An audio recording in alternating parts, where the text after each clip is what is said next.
Taste the Daily.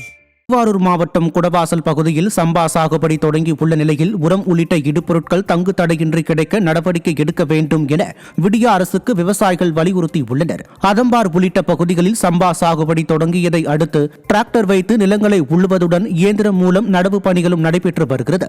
இந்நிலையில் விவசாய இடுபொருட்கள் தடையின்றி கிடைக்க நடவடிக்கை எடுக்க வேண்டும் என விடிய அரசு மற்றும் மாவட்ட நிர்வாகத்திற்கு விவசாயிகள் வலியுறுத்தியுள்ளனர். கடலூர் மாவட்டம் வண்டியாம்பள்ளம் ரெட்டியார்பட்டியைச் சேர்ந்த 100க்கும் மேற்பட்ட சுய உதவிக்குழு பெண்கள் ஆட்சியர் அலுவலகத்தை முற்றுகையிட்டு தர்ணாவில் ஈடுபட்டனர். அப்போது காலை உணவு திட்டத்தில் போலி ஆவணம் தயாரித்து முறைகேடு செய்தவர்கள் உடந்தையாக இருந்த வங்கி அதிகாரிகள் மீது நடவடிக்கை வேண்டும் என்றும் வலியுறுத்தினர். குழுவில் வெளிநபர் தலையீட்டை தடுக்க வேண்டும் என்றும் இவை தங்கள் உரிமைகளை பறிப்பதாகவும் உரிய நடவடிக்கை தேவை என்றும் விடிய அரசின் மாவட்ட நிர்வாகத்திற்கு வலியுறுத்தினர். அப்போது திமுகவின் கூட்டணி கட்சியான கம்யூனிஸ்ட் கட்சியினர் சுய உதவிக்குழு பெண்களுக்கு ஆதரவாக போராட்டத்தில் ஈடுபட்டனர். சுதந்திரமா அந்த பிஎல்எஃப் நடத்தலாம் அப்படின்னு சொல்லி தான் எங்களை அமைச்சு கொடுத்தாங்க. அப்படி இருக்கும்போது தான் இந்த பிஎல்எஃப் இவ்வளோ சிறப்பாக நாங்கள் நடத்திட்டு இருக்கோம். இப்படி இருக்க சூழ்நிலையில 7/8/2025 வந்து எங்களுக்கு மகளிர் திட்டத்திலேருந்து பிஎம் பாலமுருகன்ற சாரும் அஜந்தான்ற பிசின்றவங்களும் 2 பேரும் வந்து சரி நீங்க இந்த பிஎல்எஃப்லாம் இருக்கக்கூடாது, அரசியல் தலையீடு காரணமாக உங்களெல்லாம் நாங்கள் எடுத்துட்டு மாற்றி அமைச்சிட்டு வேற ஒருத்தவங்களும் மாற்றி அமைக்க போறோம் அப்படின்னு தகவல் சொன்னாங்க.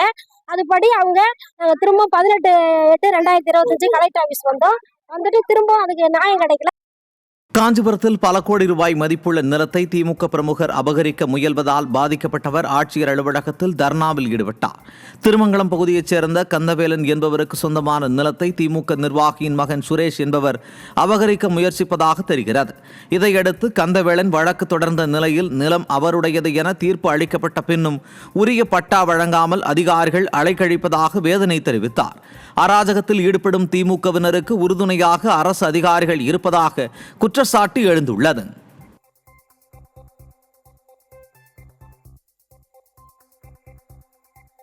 எங்கள் அப்பா முறையாக கிரையம் வாங்கின சொத்து 1 ஏக்கர் 13 சென்ட் ஒன்று, ஒரு 58 சென்ட் ஒன்றுங்க. இந்த 58 சென்ட்டை கிரையம் கொடுத்த நபர் 4 இயர் பேக்கு ரத்து பண்ணுறாருங்க.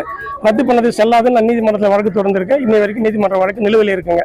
அதை தவிர்த்துட்டு மீது 1 ஏக்கர் 13 சென்ட் கிரையம் வாங்கின சொத்தில் எனது தகப்பனார் கிரையம் கொடுத்த 3 பேருக்கு கொடுத்துருக்காருங்க. கிரையம் கொடுத்தது போக மீதி உள்ள சொத்துக்கு பட்டா கேட்டால் எனக்கு பட்டா கொடுக்காம வருவாய் வட்டாட்சியர் அலுவலகத்தில் இழுத்து